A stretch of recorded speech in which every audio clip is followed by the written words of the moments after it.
Hi, I'm Kevin Harrington, an original shark from Shark Tank. Ultimate Bundles connects you with the best teachers online.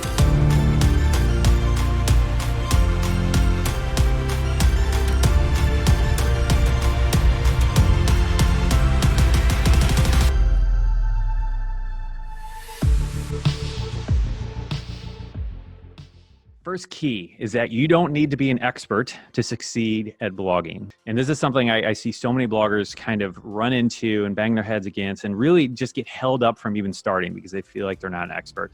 But I do believe that you do need to be an enthusiast about your topic. And this is really good for most of us because most of us, if you're like me, start blogs, not because we're the most qualified or we're a true expert in the given topic, but because we're really excited or passionate about the topic, And so this is enthusiasm, And so the key difference here being that an enthusiast is someone who is passionate about the topic.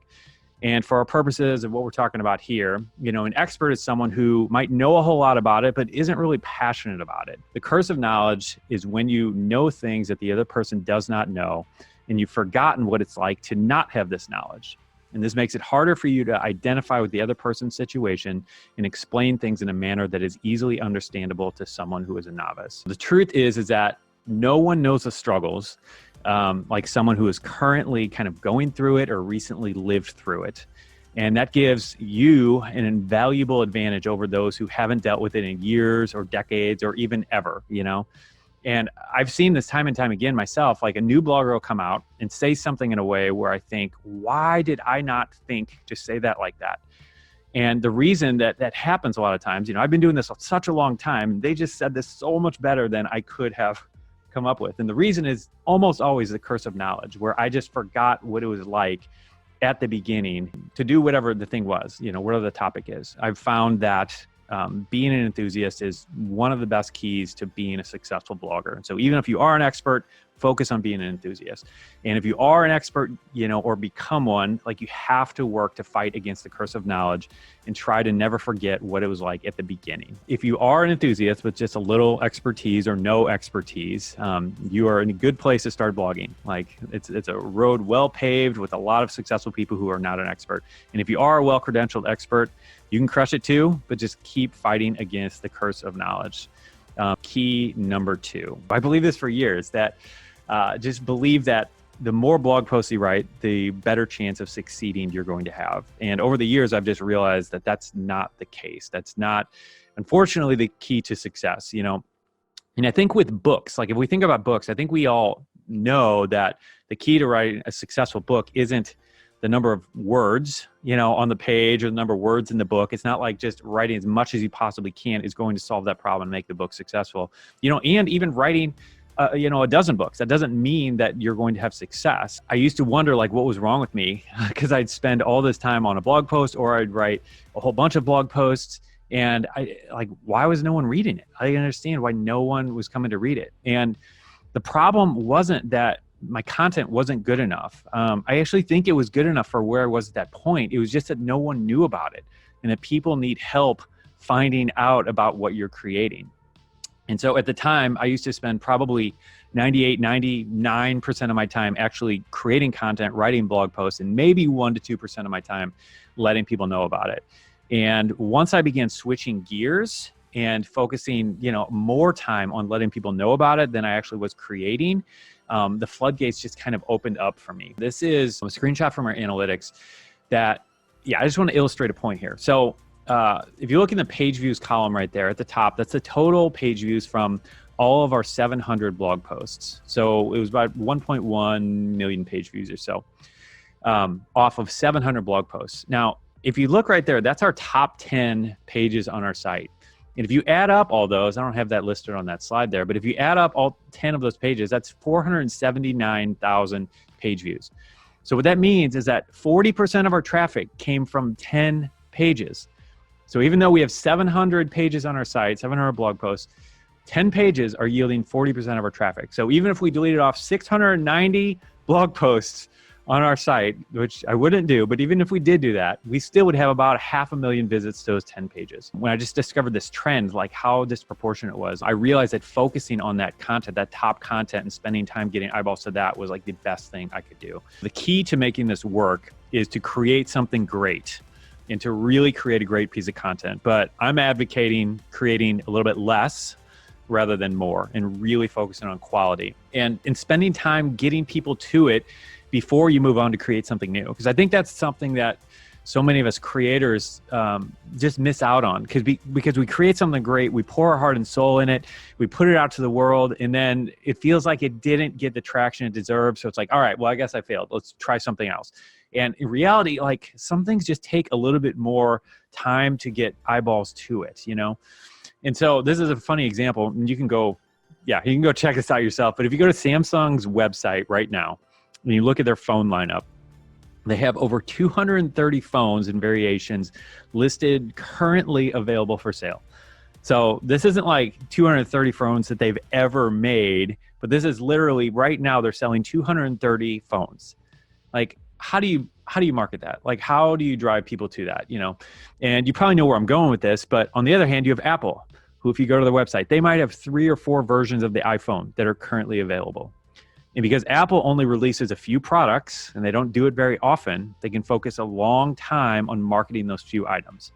So while Samsung creates tons of stuff and few people, you know, can actually name more than 2 or 3 of their products, you know, I'm aware of the Samsung Galaxy S, whatever, 8 or 9 phone, whatever that is. And that's literally probably the only mobile device from Samsung that I can name.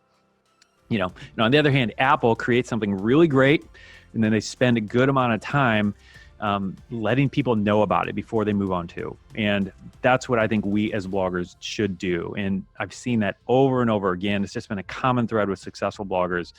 Just create something great and spend time focusing on it. And that leads us to our next key.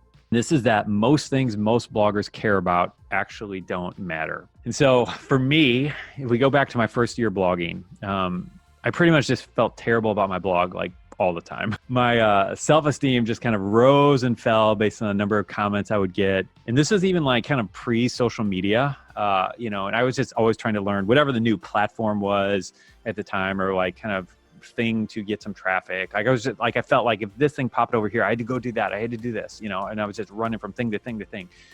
And then meanwhile, I'm seeing other bloggers who are successful in one particular area, and I'm getting kind of jealous. And I remember there's one blogger in particular who was just always just kind of one step ahead of me, and was just getting all kinds of comments on his blog and had all this engagement. And I was just kind of like obsessed with how many comments he was getting. And like finally one day, like a lightning bolt, it just kind of dawned on me that getting all these comments like didn't help me reach the goals that I was actually trying to reach, you know? So for me at that point, like, I was trying to grow my blog to a full-time income so I could quit my job that I so desperately wanted to get out of. And I wanted to provide for my family.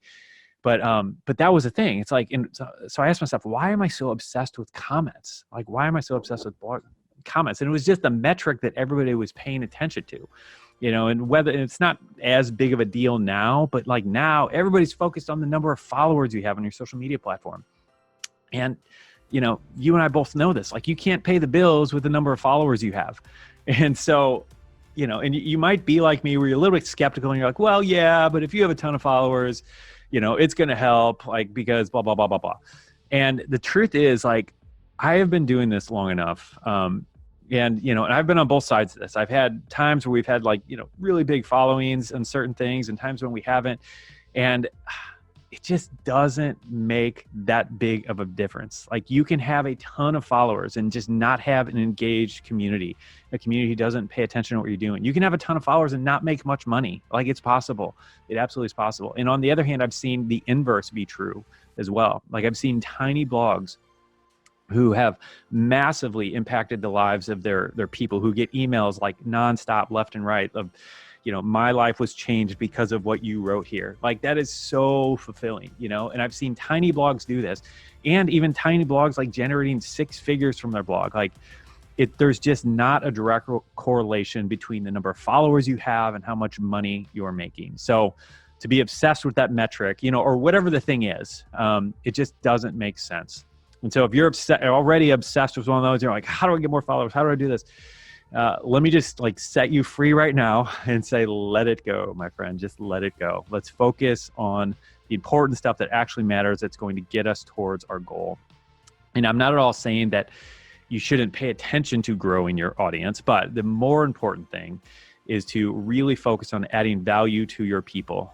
You know, that's the thing that's really going to make a difference. Like, how can you really make a difference in someone's life? And at the end of the day, like as a new blogger, like you have to try things. And that's part of the thing of starting out as a blogger. Like you need to throw stuff up on the wall and just kind of see what's working.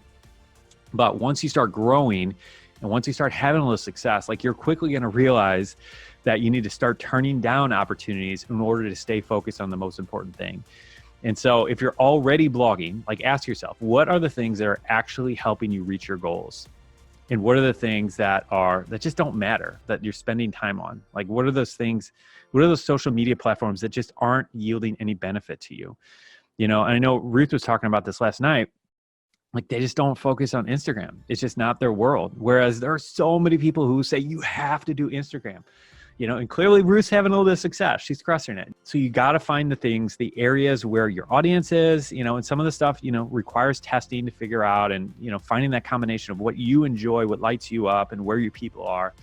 But that's what you want to do. Now, if you aren't blogging yet, right now your focus needs to be on starting your blog, you know, because there never is a perfect time. Like you just have to get started.